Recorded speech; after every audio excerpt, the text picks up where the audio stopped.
The fluid levels are still, you know, within the normal range, even if they are generous.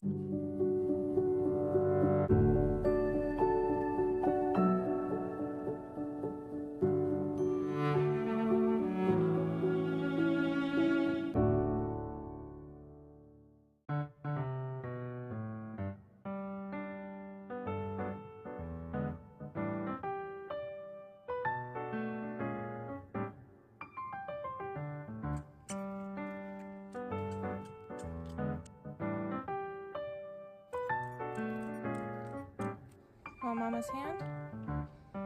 Yeah? Okay.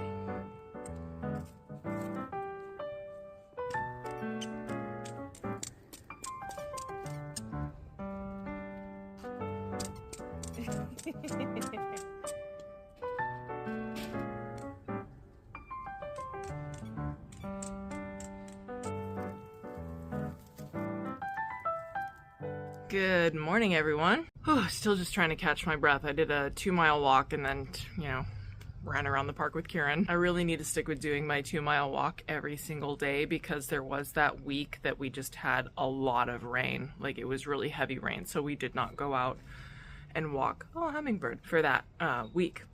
And within just a few days, my symphysis pubis dysfunction acted up. I literally was just laying there and felt my entire body shift, like ka-chunk. And then I've been having really not so fun lower back pain the last few days. So back to it, because I just keep hearing my chiro in my head saying you need to keep moving. So we are going to be 24 weeks on Saturday. That is Viability week. It is also 2 weeks before the gestation that my water broke with Kieran. So my MFM really wanted me to come in and we're going to measure my amniotic fluid index and see how the baby's doing. Maybe do like a growth scan or something. She just really wanted to do like a few extra scans here and there just to keep an eye on things. So that is tomorrow at 7:30 a.m. in downtown Los Angeles, which we really do prefer going out super early because then we get an early start to the day and then we're back and, you know, we're missing all that terrible traffic in the morning. The only real, oh my God, it's so cute, this little hummingbird. Hello, little friend. You're so cute. Wait, what was I saying? Oh yeah, normally I love getting up super early to do these things. However, my pregnancy, like my hormonal insomnia has been insane the last few nights. And last night and the night before, I was awake the same hours, like 2 a.m. to 5 a.m. Why? Hi, buddy. Hello. Okay, I'm gonna come inside. Forgot what I was saying again. Right. Normally I love waking up early for these things, but if I'm awake again tonight from like 2 a.m. to 5 a.m. and we have to leave a little before 6, it's not gonna be fun.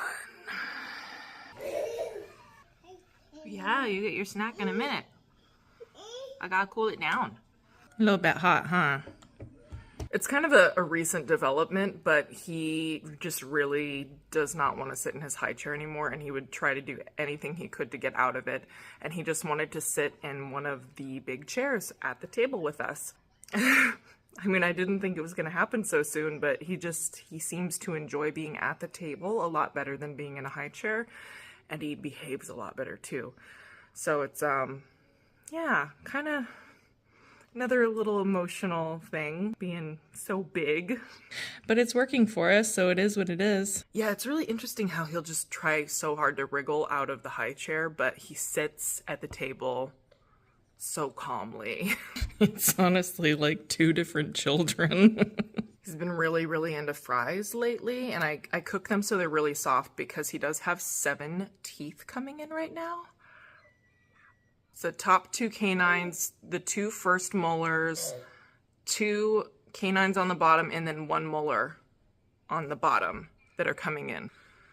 I can't even imagine how that must feel. Anyway, I think we're gonna get a bath in, and then I'm gonna pick up vlogging in the morning, and I'll let you guys know how the appointment goes.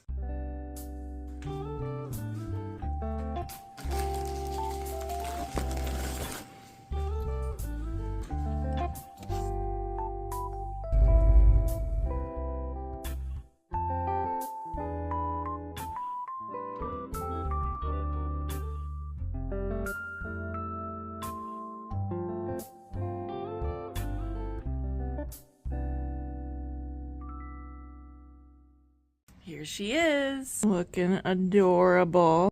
Here's another profile.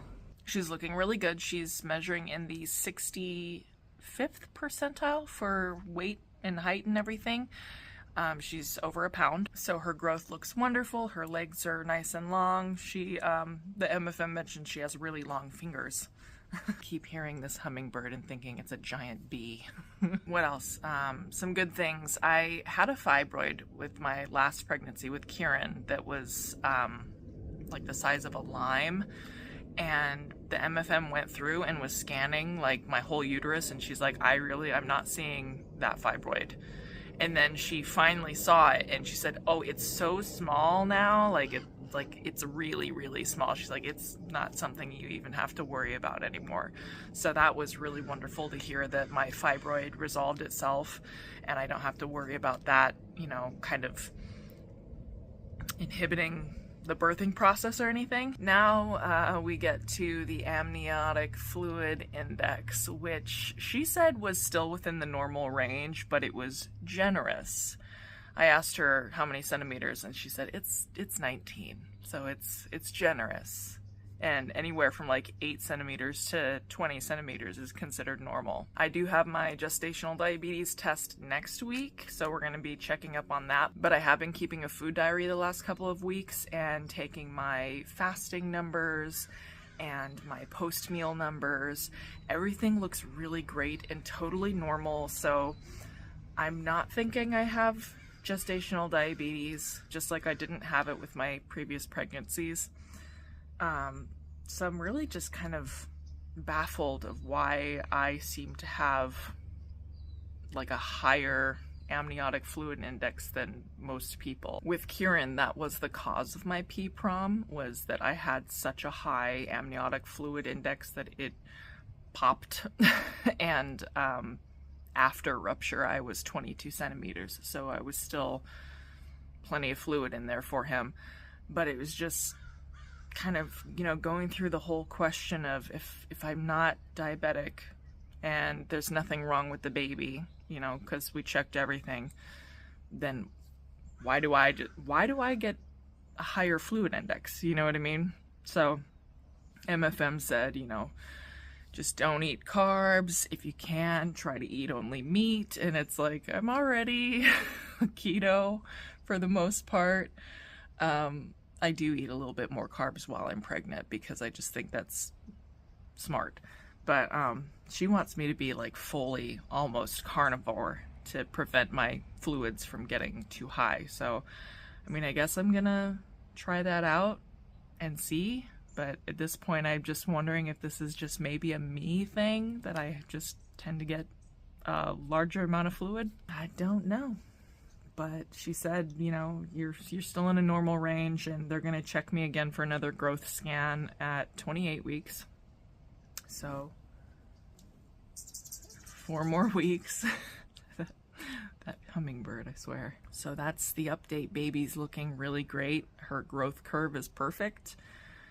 She's, normal size for now. She could definitely get bigger like the other two, but we'll see. Poor Kieran was not having it on the ride home, and I noticed in his mouth he does have that other molar starting to come in, so now it's 8 teeth coming in. Poor little guy. Anyway, I'm gonna go fix up an all meat breakfast. Most of my breakfasts are mostly meat anyway, but yeah, we're gonna try this out. Woohoo, carnivore. We'll see if being, mostly meat will affect the fluid levels at all, come 4 weeks from now. But overall, a really, really good visit to the MFM. I'm very happy to hear the baby's doing good and that the fluid levels are still, within the normal range, even if they are generous, and that fibroid is almost gone. That is awesome. I'm really happy about that. That was something I was concerned about. Anyway, tomorrow it is 24 weeks. She's actually measuring 2 days ahead in terms of her growth.